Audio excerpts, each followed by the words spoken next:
Hi guys, this is your girl Wakeji Kamore and welcome to Reflections by Wakeji Kamore. I hope that you guys are doing well. Thank you so much for joining me this morning, this afternoon, this evening, depending on the time that you're getting to join me. I really do appreciate you and I love the fact that you have chosen to follow through this Bible summary as we read through the book of Ecclesiastes and even as we read through the whole Bible. Just a quick announcement or just a quick housekeeping thing to say. Initially, I used to send the link for the Bible for each day's Bible summary to a broadcast that I had created. But WhatsApp have decided that now for anybody to send a message to a broadcast, you'd have to pay for that. And honestly, I do not have the resources for that. As you know, nobody pays me to do this. And so what I've been doing currently is just posting the link on my WhatsApp status.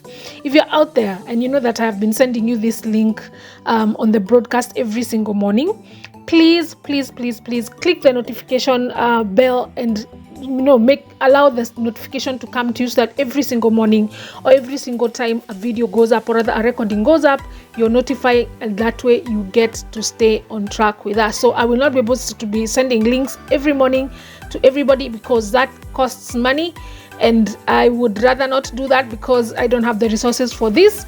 But either check my WhatsApp status every morning or click the notification bell and allow notifications from YouTube so that every time a recording goes up from Wakeji, then you are notified and you're able to just keep on track. All right, so today we are going to be looking at Ecclesiastes Chapter 5. I'm not going to be reading this chapter word for word, and I might not be able to do that for all the other chapters coming ahead because I want you guys to learn how to read the word for yourself. I want you to pause this recording, read the whole chapter for yourself and for your understanding, just so that the Holy Spirit can also start to reveal things to you and can start to, you can start to hear God for yourself. But I'm going to just give you breakdown of what's happening in the chapter, the things that Solomon is speaking about, and then I'm going to tell you what it is that I have learned from this word. So in chapter 5, Solomon continues his discussion on vanity. Everything is vanity, meaningless, bringing up at least 3 areas of our lives where vanity is observed. First, he says that there is vanity in how people worship God, that they go and offer empty words and empty promises. They go and talk too much instead of just listening to what it is that is being said in the house of the Lord, and that in itself is vanity. He also talks about riches being vanity in the scenario where people who love money never have enough, and people who love the wealth are never satisfied with whatever it is that they make. And then the last thing that he talks about is that everybody comes in the world without anything and they depart without anything.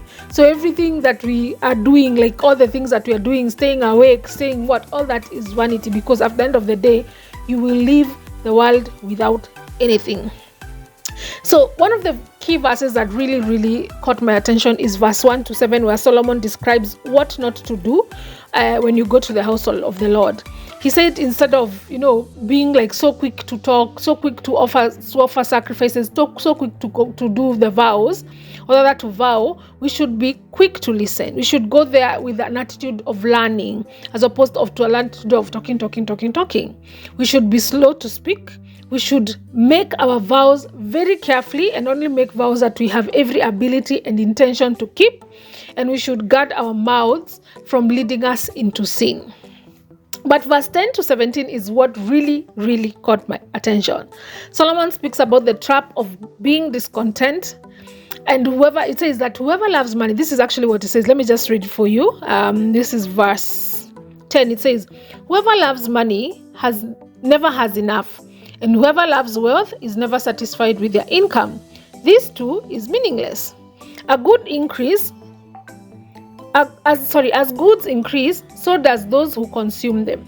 And what benefits are they to the owners except to feast their eyes on them? The sleep of the laborer is sweet, whether they eat little or much. But as for the rich, their abundance permits them no sleep. Literally what it's saying, that is whoever it is that is earning more, or rather not earning more, whoever it is that loves money just will never have enough. If you love wealth so much, you will never be satisfied with what it is that you earn. And this led me to asking, so what does it really mean to love money? And what are some of the indicators that can act as a warning to us that we actually are in the danger of loving money, or that we love money so then we can do something different about it?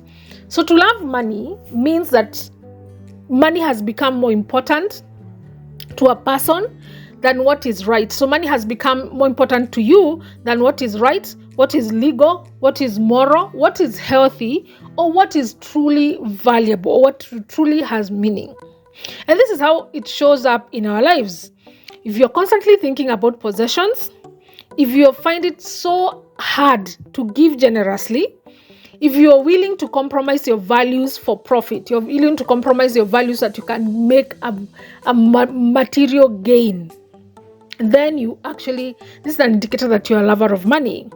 If you measure success and identity only by money, have you ever been with someone who, whenever it is that they see you with someone, they ask you, how much was that? Ulinunua hiyo simu pesa ngapi? Hiyo watch umevaa ni ya pesa ngapi? Hiyo kiatu umevaa ni ya pesa ngapi? That is someone who values success and only measures it by the ability of how much money you have or how much money they have, and they measure their identity by how much money they have. You trust money more than you trust God. Whenever it is that you have a problem, you're like, instead of thinking God will heal me, you're thinking, si niko na pesa ya kupeleka huyu mgonjwa India, ama I have money to go to a private hospital. You're not in a space where you're trusting God. You trust your ability. You trust that your ability is based on money. And then the last one is that you're never satisfied no matter how much money you have. And I think we see that scenario in this country often, where people are just acquiring more and more, and you're constantly asking yourself, huyu mtu, how much will be enough for this person? When do you get to say this is enough? That is an indicator that person is a lover of money. If this is you, this is an indicator that you're a lover of money. So this is my challenge to you guys. Genuinely check and examine your heart, examine your thoughts, examine your actions and what you're willing to do for the sake of money. And if you see that you love money, then do something. And remember that the Bible does not say that money itself is evil. It says, for the love of money is the root of all kinds of trouble, all kinds of evil. And think about it. Think about all the calamities that are going on. Think about all the wars that are happening in this world, all the evil that is happening in this world. Basically, even someone willing to kidnap someone's child, abduct someone's child for the sake of gaining a phone. That is the kind of evil we are talking about. And all this, it comes from a place of love of money, love of possessions. Everything that is happening in this world, all the calamities, all the evil, all the wars, everything that is happening in this country that is bad, that is evil, or in this world that is bad and evil, it can be traced back to the love of money. It can be traced back to the love of possession. I also find it very encouraging that Solomon found it fitting for people to eat, to drink, and to enjoy their work during the short life that God has given us on earth. For this is our reward. And I also pray that God would give us the wealth and possessions in a rightful way, and the ability to enjoy it, ability to enjoy the work that we do and be content.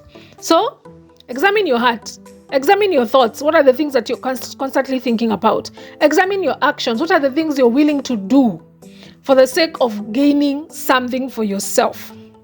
And when you do that, remember that the love of money is the root of all evil, and make the necessary changes. Thank you so much for listening, and see you tomorrow.